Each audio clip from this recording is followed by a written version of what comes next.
मूवीची सुरुवात अरुण नावाच्या एका मुलापासून होते, ज्याने नुकतेच इंजिनिअरिंग कॉलेज जॉईन केले आहे. तो आपल्या नवीन आयुष्याबद्दल खूप उत्साहित असतो. तिथे त्याला अनेक लोक भेटतात आणि काही जण त्याचे चांगले मित्र बनतात. त्याचा सगळ्यात जवळचा मित्र अँटोनी नावाचा सिनियर असतो. एकदा सिनियर्स फ्रेशर्सना कॉलेजचा टूर दाखवत असताना त्यांना एक दरवाजा दाखवतात, जो बंद असतो. ते सांगतात की याला सिक्रेट आली म्हणतात आणि कॉलेजच्या शेवटच्या दिवशी त्याला उघडायची चावी मिळेल. तेव्हाच त्यात आत काय आहे हे कळेल. सगळं चांगलं चाललेलं असतं, पण एक समस्या असते, रॅगिंग. सिनियर्स नवीन विद्यार्थ्यांना शिकवतात की त्यांना सलाम कसा करायचा, इंडियन ब्रँडचेच कपडे घालायचे आणि त्यांच्या आयडी कार्डवर अंडरवेअरचा लोगो असला पाहिजे, जो सिनियर्सने विचारताच दाखवायला हवा. सगळे नवीन असल्यामुळं कुणीही वाद घालायला तयार नसतं आणि सिनियर्स जे सांगतात ते तसेच करतात. एके दिवशी सिनियर्स अरुणला मुर्गा बनवतात. त्याच वेळी त्याची नजर एका मुलीकडे जाते, जिचं नाव असतं दर्शना. तिला पाहून तो तिच्याकडे पाहतच राहतो. दर्शना अतिशय छान गाते, त्यामुळे अरुण तिच्याकडे जाऊन तिच्या आवाजाचं कौतुक करतो आणि तिचं नावही विचारतो. फ्रेशर डेच्या दिवशी अरुणला दर्शनासोबत परफॉर्म करण्याची संधी मिळते. तो आनंदाने तिच्यासोबत प्रॅक्टिस करत असतो. पण त्याच वेळी सिनियर्स तिथे येतात. एक सिनियर दर्शनाला पसंत करत असतो, त्यामुळे तो अरुणला त्रास देऊ लागतो, जेणेकरून अरुण तिच्यापासून दूर राहील. पण तेवढ्यात एक टीचर तिथे येते आणि सिनियर्सना ओरडून हकलवून लावते. सिनियर्स ठरवतात की जेव्हा अरुण एकटा सापडेल तेव्हा त्याला चांगलाच मार देतील. एक दिवशी त्यांना तो एकटा मिळतो. सिनियर्स अरुणला मारू लागतात, पण तेव्हाच त्याचा एक मित्र प्रतीक येऊन त्याला वाचवतो. अरुणला समजतं की तो अशा प्रकारे भीतीने जगू शकत नाही. त्याला धैर्य दाखवावं लागेल. सिनियर्सने जसे कपडे घालायला सांगितले होते तसे घालण्याऐवजी अरुण अगदी स्टायलिश कपडे घालून जातो आणि सिनियर्सला पूर्णपणे दुर्लक्षित करतो. जेव्हा दर्शनाला कळतं की फक्त तिच्याशी बोलल्यामुळं सिनियर्सने अरुणला मारलं, तेव्हा ती अरुणकडे येते आणि विचारते, तुला त्यांची भीती वाटते का? अरुण नाही असं उत्तर देतो. तेव्हा दर्शना म्हणते, मग चल माझ्यासोबत. ती अरुणचा हात आपल्या खांद्यावर ठेवते आणि दोघं सिनियर समोरून जातात. जाताना दर्शना त्यांना मिडल फिंगर दाखवत म्हणते की आम्हाला तुमची भीती वाटत नाही. यानंतर सिनियर्स अरुणला खूप मारतात, पण तो आनंदी असतो, कारण त्याला वाटत असतं की आता दर्शना जवळपास त्याचीच झाली आहे. ज्युनियर्स सिनियर्सच्या विरोधात तक्रार करतात, त्यामुळे त्यांना कॉलेजमधून काढून टाकलं जातं. ही संधी पाहून अरुण दर्शनाला आपल्या मनातील भावना सांगतो. दर्शना थोडा वेळ मागते. एक रात्री दोघं लपून छपून समुद्रकिनारी फिरायला जातात. तिथे दर्शना अरुणला किस करते आणि त्याच्यावर प्रेम असल्याचं सांगते. एक दिवशी अँटोनी एका मुलीला भेटायला जातो आणि तो अरुणलाही सोबत घेऊन जातो. त्या मुलीसोबत तिची एक मैत्रीण सुद्धा आलेली असते. अरुण आणि ती मुलगी गप्पा मारू लागतात. ती अरुणला विचारते, तुझी गर्लफ्रेंड आहे का? आणि त्याच वेळी दर्शनाचा कॉल येतो, पण तरीही अरुण उत्तर देतो, नाही. तिथे एक जागा असते जिथे लोक छत्री विकत घेऊन त्याच्या आत लपून प्रेमळ क्षण शेअर करत असतात. ती मुलगी ही एक छत्री घेते आणि जे काही होत असतं त्यात अरुण स्वतःला मुक्त सोडून देतो. पण त्याच वेळी काही लोक येतात जे प्रेमी युगलांना हुसकावून लावतात. त्यामुळे अरुण आणि ती मुलगीही पळून जातात. यानंतर अरुणला अपराधी वाटू लागतं की त्याने दर्शनाला धोका दिला आहे. त्या घटनेची बातमी न्यूजमध्ये झळकते, जी दर्शना देखील पाहते. ती अरुणला विचारते, त्या व्हिडिओ तुझ्यासारखीच टी शर्ट घातलेला कोणतरी पडताना दिसतोय. अरुण सगळं सत्य सांगण्याचा विचार करतो, पण तो काही बोलण्याआधीच एक मुलगा तशीच छत्री अरुणला पकडवून तिकडून निघून जातो. हे पाहून दर्शनाला लगेच समजतं की व्हिडिओमध्ये जो मुलगा पळत आहे तो अरुणच आहे. ती ताबडतोब अरुण सोबतचं सगळं नातं तोडते, त्याला फसवणूक करणारा समजून. अरुण खूप प्रयत्न करतो तिला समजवायचा, तिच्याशी बोलायचा, पण दर्शनाला काहीही ऐकायचं नसतं. त्यामुळं अरुण नैराश्यात बुडतो. तो अभ्यास सोडून दारू आणि नशेच्या अधीन होतो.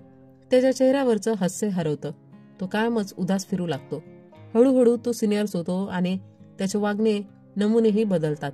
तोही आपल्या सिनियर सारखं वागायला लागतो. रॅगिंग करणं, मुलींना छेडणं, नशा करणं हे त्याचं रोजचं आयुष्य बनतं. एक दिवशी तो पाहतो की दर्शनाचं कोणाशी तरी बोलणं सुरू आहे आणि ती आनंदात हसत आहे. हे पाहून त्याला प्रचंड जळफळ होते. आपली सिनियरिटी दाखवण्यासाठी आणि दर्शनाला जळवण्यासाठी तो माया नावाच्या एका ज्युनियर मुलीशी बोलायला जातो. एकदा एका ज्युनियरचा वाढदिवस असतो, पण अरुण उगाचच त्याला मारहाण करतो आपला राग काढण्यासाठी. महिना भरून जातो, पण परिस्थितीत काही बदल होत नाही. उलट त्याच्या हॉस्टेलच्या रूममध्ये रोजच गोंधळ चालू राहतो. त्या दरम्यान अरुण पाहतो की दर्शनाने केदार नावाच्या मुलासोबत डेटिंग सुरू केला आहे. तो दर्शनाला सांगतो की हा केदार चांगला मुलगा नाही, तो अनेक मुलींना फिरवतो, त्याच्यापासून दूर राहा. पण दर्शनाला त्याचं काही पडलेलं नसतं. ती उत्तर देते, तू तरी काही महान नाहीस, आणि निघून जाते. एक दिवशी दर्शनाने केदार सोबत रेस्टॉरंटला जाण्याचा निर्णय घेतला.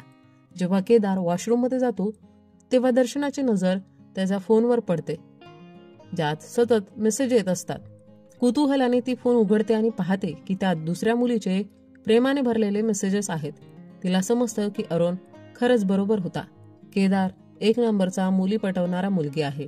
हे पाहून ती संतापाने केदारला जोरदार थोबाडीत मारते आणि निघून जाते. केदार तिला फोन करून धमकी देतो, तू मला थोबाडीत मारून मोठी चूक केलीस. आता मी तुझ्याबद्दल अफवा पसरवेन आणि पूर्ण कॉलेजमध्ये तुला बदनाम करून टाकेन. अरुणला जेव्हा कळतं की केदारने दर्शनाशी फसवणूक केली आहे तेव्हा तो केदारला मारून थेट दर्शनासमोर आणतो. दर्शनाला वाटतं की अरुणला असं काही करण्याची गरज नव्हती. ती म्हणते, माझी मी स्वतःची काळजी घेऊ शकते आणि तू अजूनही माझ्यासाठी तितकाच चुकीचा आहे जितका हा केदार आहे. अरुणला त्याच्या करिअरची काळजी वाटू लागते, कारण तो प्रत्येक सेमिस्टरमध्ये नापास होत होता. हॉस्टेलचं वातावरणही असं होतं की तिथे अभ्यास होणं शक्य नव्हतं. एके दिवशी सगळं बदलायचं ठरवून तो संपूर्ण रूमची साफसफाई करतो, पण पुन्हा त्याचे रूममेट्स येऊन सगळा पसारा करतात. रागाच्या भरात अरुण तिकडून निघून जातो आणि आपल्या एका मित्राकडे जातो, जो आपल्या कुटुंबासोबत राहत असे. तिथे राहून तो पुन्हा मन लावून अभ्यास करायला लागतो. काही काळानंतर अरुण घरी जातो, पण तिथेही तो उदासच बसलेला असतो. तेव्हा त्याचे वडील त्याच्याशी बोलायला येतात आणि म्हणतात, तू इतक्या लांब राहतोस, पण कधीही स्वतःला एकटं समजू नकोस. आम्ही आहोत तुझ्यासोबत. एकच विनंती करू इच्छितो, दारू पिणं सोडून दे. अरुण उत्तर देतो, मी पित नाही. त्यावर वडील म्हणतात, वाईट वाटतं की तू पितोस, पण त्याहूनही वाईट वाटतं जेव्हा तू खोटं बोलतोस. आई वडिलांपासून काही लपून राहत नाही. हे ऐकून अरुण वचन देतो की आता तो दारूला हात सुद्धा लावणार नाही. त्याचे वडील त्याला प्रेमाने मिठी मारतात. सेल्वी नावाचा एक मुलगा नेहमी फर्स्ट येत असे. अरुणला समजतं की सेल्वी एक कंबाईन ग्रुप स्टडी चालवतो, जिथे अभ्यास करू इच्छिणारे पण कुठेही फी परवडत नाही अशा मुलांसाठी शिकवणी घेतली जाते. अरुण आणि एंटोनी ठरवतात की तेही या ग्रुपमध्ये सामील होतील. सेल्वी अतिशय गरीब कुटुंबातून आलेला असतो. त्याने हा ग्रुप सुरू केला जिथे सगळे एकमेकांना शिकण्यास मदत करत असतात. तिथलं वातावरण असं होतं की अभ्यासही होत होता आणि थोडी मौजमस्तीही. तिथे एक आजी होत्या ज्या सगळ्यांसाठी जेवण बनवत आणि त्यांना आपल्या मुलांसारखं प्रेम देत. अरुण आणि एंटोनी त्या ग्रुपमध्ये सामील होऊन अभ्यास सुरू करतात. काही दिवसांनी दर्शनाही तिथे शिकायला येते. अरुण तिला लपून लपून पाहत असतो आणि दर्शनाही त्याच्याकडे पाहत असे, पण जेव्हा तो तिला पाहत नसे तेव्हाच ती त्याच्याकडे पाहत असायची. अरुण मन लावून अभ्यास करतो आणि त्याच्या मेहनतीचं फळ मिळू लागतं. जो आधी बॅचमध्ये शेवटी असायचा तो आता 5व्या क्रमांकावर येतो. हा त्याच्यासाठी खूप मोठा बदल होता आणि त्यामुळं तो खूप आनंदी होतो. हे सगळं सेल्वीमुळं शक्य झालं होतं. सगळे खूप आनंदी असतात आणि पार्टी करण्याचा विचार करतात, पण अचानक एक दुर्दैवी घटना घडते. सेल्वीचा अपघात होतो आणि त्यात त्याचा मृत्यू होतो. ही बातमी ऐकून सगळ्यांना मोठा धक्का बसतो. त्याने त्यांना योग्य मार्ग दाखवला, तो सास त्यांना सोडून गेला होता. पण सगळे ठरवतात की सेल्वीने सुरू केलेला हा अभ्यासगट कधीही बंद पडणार नाही. तो चालू ठेवायचा, जेणेकरून शिक्षण कधीच थांबू नये आणि सगळे यशस्वी होऊ शकतील. हळूहळू दर्शनाचा अरुण बद्दलचा राग कमी होऊ लागतो. तिला जाणवतं की अरुणमध्ये खूप मोठा बदल झालाय आणि हा बदल चांगल्या दिशेने आहे. एक दिवशी अरुण दर्शनाला म्हणतो, चल मी तुला हॉस्टेलपर्यंत सोडतो. त्याच वेळी माया त्याला कॉल करते आणि सांगते की तिच्या वडिलांचे निधन झाले आहे. अरुण ताबडतोब दर्शनाला सोडून मायाकडे पोहोचतो, कारण तिला भावनिक आधाराची गरज होती. पण मायालाही हे माहिती असतं की अरुण तिला कधीच तितकं प्रेम देऊ शकणार नाही जितकं तो दर्शनावर करतो. त्यामुळे ती स्वतःहून अरुणला स्वतःपासून दूर करते. कॉलेजचे वर्ष एकामागून एक जात होती आणि शेवटी कॉलेज संपलं. अरुणचे कॉलेज डेज संपण्याआधीच अरुणने आपल्या जुन्या मित्रांशी सगळे भांडण तंटे मिटवले आणि पुन्हा मैत्री केली. आता ते सगळेही बऱ्याच अंशी सुधारले होते. परीक्षा झाल्या, सगळे उत्तीर्ण झाले आणि प्रत्येकाला प्लेसमेंटही मिळाल्या. अशा प्रकारे 4 वर्ष संपली. या 4 वर्षात घालवलेले क्षण आता गोड आणि कटू आठवणी बनून राहत होत्या. अरुणने पाहिले की माया एक मुलासोबत खूप आनंदी आहे. तो तोच मुलगा आहे ज्याला अरुणने त्याच्या वाढदिवसाच्या दिवशी विनाकारण मारलं होतं. जाण्यापूर्वी त्याने त्याच्याकडेही माफी मागितली. कॉलेजचा शेवटचा दिवस आला. त्यांना सिक्रेट आलीची चावी मिळाली, ज्यामुळे सगळे धावत त्या ठिकाणी पोहोचले हे बघायला की आत काय आहे. कुलूप उघडले तर आत आठवणींचे खजाने होते. आधीच्या विद्यार्थ्यांनी भिंतीवर काही ना काही आठवणी म्हणून लिहून ठेवले होते. हे पाहून सगळ्यांनी आपल्या आठवणी लिहायला सुरुवात केली. पण अरुणला काहीच सुचत नव्हतं आणि त्यामुळं तो काहीच लिहत नाही. अरुण जात असताना दर्शना त्याला भेटायला आली. तिने विचारले, जर मी पहिल्या वर्षी तुला माफ केले असते तर आज आपण एकत्र असतो का? तिला तो आणि ती पुन्हा सोबत असावं असं वाटत होतं, कारण आता तिने मनापासून त्याला माफ केलं होतं. पण अरुणने काहीही उत्तर दिलं नाही. दर्शना त्याला घट्ट मिठी मारते आणि तिकडून निघून जाते. अरुण ट्रेनमध्ये चढला आणि आपल्या पुढच्या आयुष्याकडे निघाला. कथा 2 वर्षांनी पुढे जाते. आता आपण पाहतो की अरुण डोंगराळ भागात आपले आयुष्य आनंदाने जगत आहे. त्याला फोटोग्राफीची आवड निर्माण झाली असून तो खूप सुंदर छायाचित्रे काढतो. दर्शना एक फूड ब्लॉगर बनली आहे आणि आपल्या व्हिडिओजद्वारे लोकांपर्यंत पोहोचते. अरुण तिच्या कामाची स्तुती करतो आणि म्हणतो, माझ्याकडे असा कोणताच पॅशन नाही ज्याला मी फॉलो करू शकतो. मला समजत नाही की मी काय करावं. दर्शना त्याला सुचवते, तू तुझी नोकरी सोड आणि इथे तिथे फिर. मग तुला समजेल की तुला काय करायला आवडतं. जे आवडतं ते मन लावून कर व पैसे आपोआप मागे येतीलच. यानंतर आपण पाहतो की अरुण बसने प्रवास करत असतो. तिथे त्याला जिम्मी नावाचा फोटोग्राफर भेटतो. जिम्मी अरुणच्या कॅमेराकडे पाहून त्याच्या फोटोची स्तुती करतो. तो सांगतो की स्वतःचा स्टुडिओ तो उघडणार असून लग्नाचे फोटोशूट करणार आहे. तो अरुणला विचारतो की तो त्याच्यासोबत काम करेल का. जिम्मी त्याला पहिल्या शूटसाठी पैसे ऑफर करतो. अरुण विचार करतो की त्याला फोटो क्लिक करायला तर आवडतातच आणि त्याबरोबर पैसेही मिळणार आहे, व हे काम करायला काय हरकत आहे. त्याला वाटतं की आता मजा करायची, छान फोटो काढायची आणि भरपूर पैसे कमवायचे. पण लग्नामध्ये एवढी गर्दी आणि गोंधळ असतो की हे काम सोपं नव्हतं. जिमीला नेहमीच अडचण येत असे. तो आणि अरुण जबरदस्त वेडिंग फोटोग्राफी करायचे, पण क्लायंटना त्यांचं काम आवडायचं नाही. त्यामुळं कधी कधी पैसेही मिळायचे नाही. त्यामुळं जिमी फार चिंतेत असायचा. अशातच अरुणच्या डोक्यात एक कल्पना आली. मोठ्या आणि गजबजलेल्या लग्नांच्या ऐवजी श्रीमंत लोकांच्या छोटी मोठी लग्न कव्हर करायची, ज्यामुळं गर्दीही कमी राहील आणि कामही सुरळीत होईल आणि चांगली कमाईही होईल. अरुणचा मित्र प्रतीक आता मोठा संगीतकार झाला होता. त्यामुळे त्याने प्रतीकच्या मदतीने आपल्या स्टुडिओचं प्रमोशन करून घेतलं.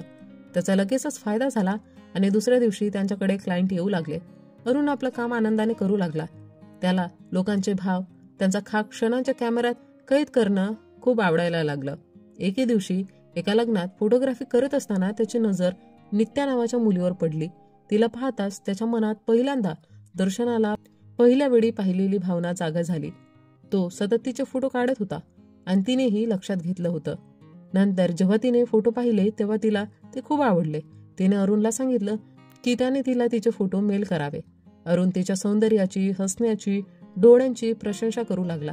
त्यामुळे नित्याही हळूहळू प्रभावित होऊ लागली. अरुणने फोटो पाठवले आणि नित्याने ते घरी दाखवले. घरच्यांना त्याची फोटोग्राफी खूप आवडली.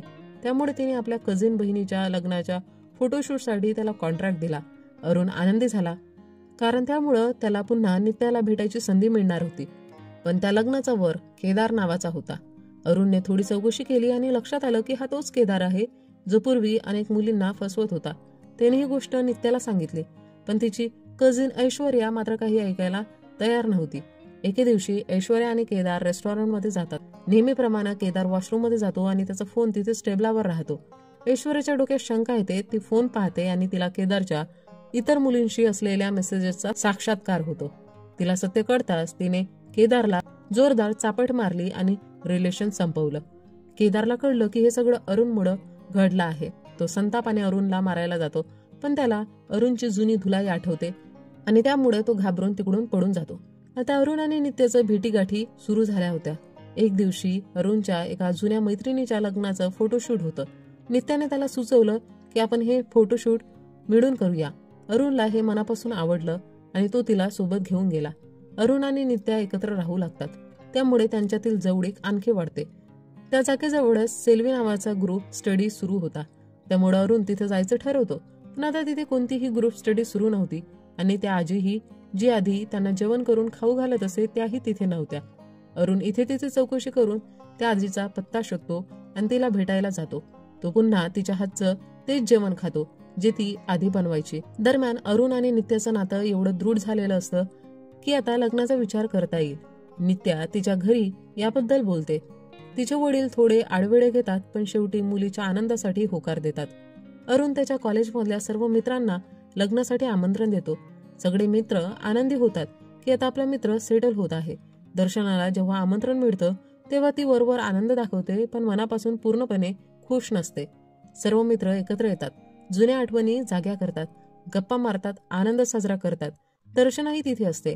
लग्नाच्या तयारी दरम्यान आणि अरुण नित्याच्या एकत्र फोटो पाहून दर्शनाला काहीसं विचित्र वाटतं.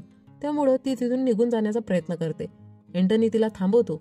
तेव्हा ती म्हणते, त्यांचं लग्न होतंय. आधी तो कुणा दुसऱ्यासोबत रिलेशनशिप मध्ये होता तेव्हा मला काही वाटलं नाही, पण आता तो कायमचा निघून जाणार आहे. हे सहन होणार नाही. त्यामुळं मी इथे असायला नको. इथे फक्त त्याच्या लग्नाचा आनंद साजरा करणारे लोक हवेत. लग्नाच्या दिवशी मुसळधार पाऊस सुरू होतो. सगळे चिंतेत पडतात की आता लग्न कसं होईल. पण अरुण आणि नित्या ठरवतात की पावसातच लग्न करायचं. त्यामुळं वेगळाच अनुभव येईल. शेवटी ते दोघं पावसातच विवाह बंधनात अडकतात. लग्नानंतर ते दोघं घर घेतात, त्याला सजवतात आणि एक सुंदर जोडप्यासारखं आयुष्य जगू लागतात. एके दिवशी गप्पांमध्ये त्यांचा पूर्वीचा भूतकाळ निघतो. नित्य विचारते, तुझं आधी कोणाशी काही होतं का? त्यावर अरुण म्हणतो, हो, दर्शना माझी प्रेयसी होती, पण आता ती फक्त एक चांगली मैत्रीण आहे. नित्याला थोडीशी जडफड होत असते, जे स्वाभाविकच होतं. पण अरुणवर विश्वास ठेवत ती आपल्या मनात संशयाचा बीज रुजू देत नाही. काही महिन्यांनी नित्या गरोदर होते आणि नंतर तिला बाळ होतं. ही आनंदाची बातमी अरुण सर्वात आधी दर्शनाला सांगतो, कारण त्याला असं वाटतं की तिला पहिल्यांदा सांगावं. दरम्यान दर्शनाच्या आयुष्यात तिचा प्रियकर तिला लग्नासाठी प्रपोज करतो, मात्र ती त्याला थोडा वेळ मागते. नित्या अरुणला विचारते, आपल्या मुलाचं नाव काय ठेवायचं? अरुणच्या मनात पहिलं नाव येतं सेल्वी, त्यामुळं तो त्याचं नाव सेल्वी ठेवतो. बाळ आणि नित्याची काळजी घ्यायला अरुण आणि नित्याचे आईवडील येतात, पण दोन्ही आया एकमेकांशी सतत वाद घालत असतात. त्यांचं पटत नाही. दुसरीकडे वडील मात्र मजेत आपलं आयुष्य एन्जॉय करत असतात. मात्र या सततच्या भांडणामुळं अरुण वैतागतो. तेव्हा दोघे वडील एकमेकांशी खोटं भांडण करतात आणि त्याच्या बहाण्याने आपापल्या पत्नींना घेऊन निघून जातात, जेणेकरून अरुण आणि नित्याला शांतता मिळावी. अरुणला असं वाटतं की आता शांतता लाभेल, पण तसं होत नाही, कारण त्याला अजिबात माहिती नसतं की बाळाची जबाबदारी कशी घ्यायची. आता संपूर्ण जबाबदारी त्याच्यावर येते, मात्र तो जबाबदारीपासून पळ काढत नाही. उलट नित्याला आणि बाळाला आवश्यक असलेलं सगळं करतो. एके दिवशी दर्शनाचा अरुणला फोन येतो. ती विचारते, मी लग्न करून माझं घर बसवलं तर तुला कसं वाटेल? अरुण आनंदाने म्हणतो, खूप चांगलं होईल, लवकर लग्न कर. शेवटी दर्शनाचं लग्न ठरतं आणि अरुण संपूर्ण कुटुंबासह तिच्या लग्नाला जातो. मात्र अरुण आणि नित्याला एकत्र पाहून दर्शनाला पुन्हा काहीसं विचित्र वाटतं. तिला अरुण सोबत घालवलेले क्षण आठवू लागतात आणि तिच्या मनात पुन्हा त्याच्यासाठी ओढ निर्माण होते. ती अगदी नटून थटून तयार होते. अरुणला इम्प्रेस करण्याचा प्रयत्न करते आणि त्याच्या अधिक जवळ राहू लागते. हे सगळं नित्या नीट पाहत असते आणि ती समजून घेते की दर्शनाचं नेमकं काय सुरू आहे. त्या रात्री दर्शनाने अरुणला समुद्रकिनारी भेटायला बोलावलं. अरुण दबक्या पावलांनी बाहेर पडत असतो, नित्याला काहीही न सांगता. पण नित्या जागी होते आणि विचारते की तू कुठे चाललाय? अरुण थोडंसं घाबरत म्हणतो, मित्रांची पार्टी चालू आहे, तिथे जातोय. पण काही सेकंदांनी त्याला जाणवतं की तो पुन्हा तीच चूक करत आहे जी त्याने आधी केली होती. त्यामुळं तो नित्याला खरं सांगतो, दर्शनाने भेटायला बोलवलंय, मी जाऊ का? नित्या त्याच्यावर विश्वास ठेवते आणि त्याला जाऊ देते. दर्शनाने अरुणला तिथेच भेटायला बोलवलं, जिथे तिने पहिल्यांदा त्याला होकार दिला होता. दर्शना म्हणते, गेल्या 2 दिवसांपासून मी फक्त तुझ्याच विचारात आहे. विचार करते आहे लग्न करावं की नाही. लग्नानंतर माझं स्वातंत्र्य हरवून जाईल का? मी आधीसारखं माझं काम करू शकेन का? खूप काही विचार सुरू आहेत माझ्या डोक्यात. पण मग वाटतं, ज्याच्याशी माझं लग्न ठरलं आहे तो खूप चांगला मुलगा आहे, मला समजून घेतो. तिने विचारले, जर मी पहिल्या वर्षी तुला माफ केले असते तर आज आपण एकत्र असतो का? अरुण शांतपणे म्हणतो, जेव्हा तू हाच प्रश्न स्टेशनवर विचारला होता तेव्हा माझ्याकडे उत्तर नव्हतं. पण जेव्हा माझ्या मुलाचा जन्म झाला आणि एका सकाळी मी नित्य आणि माझ्या मुलाकडे पाहत होतो तेव्हा मला समजलं, आयुष्यात असे काही क्षण येतात जे आपल्याला शिकवतात की आपण का जगतोय. तुझ्याही आयुष्यात असा क्षण येईल जेव्हा तू हे सगळं विचारणं सोडून देशील आणि त्या क्षणी तुला स्वतःहून कळेल की जे काही झालं ते असंच व्हायचं होतं आणि जे झालं ते चांगलंच झालं. दुसऱ्या दिवशी दर्शनाचं लग्न होतं आणि ती आनंदी असते. अरुण तिच्यासाठी खुश असतो. घरी परतताना अरुणला त्याचं कॉलेज दिसतं. जुन्या आठवणींना उजाळा देण्यासाठी तो थोडा वेळ तिथे थांबतो. आपल्या जुन्या शिक्षकांना भेटतो. नंतर तो एक युक्ती करून कॉलेजच्या आत जातो आणि एका ठिकाणी काही लिहून ठेवतो. घरी परतल्यावर नित्याने आपल्या मुलासोबत असताना त्याला समाधान वाटतं. तिथे त्याने लिहिलं असतं, मला आज ज्या व्यक्तीमध्ये बदलण्यास मदत केली त्याबद्दल त्या व्यक्तीचे धन्यवाद. आणि हा चित्रपट इथे संपतो.